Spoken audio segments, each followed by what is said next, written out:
Education emergency సంగతేంటి? ప్రియాంక చతుర్వేది. దేశంలో emergency చీకటి రోజులను ప్రధాని నరేంద్ర మోదీ మనకు గుర్తుచేశారని, అయితే ఇవాళ దేశంలో నెలకొన్న ఎడ్యుకేషన్ ఎమర్జెన్సీ సంగతేంటని శివసేన, యూబీటీ నేత ప్రియాంక చతుర్వేది ప్రశ్నించారు.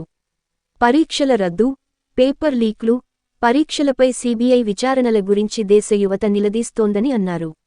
దేశం ఎదుర్కొంటున్న కీలక అంశాలపై ప్రధాని మోదీ మాట్లాడాలని ఈ సందర్భంగా ఆమె డిమాండ్ చేశారు.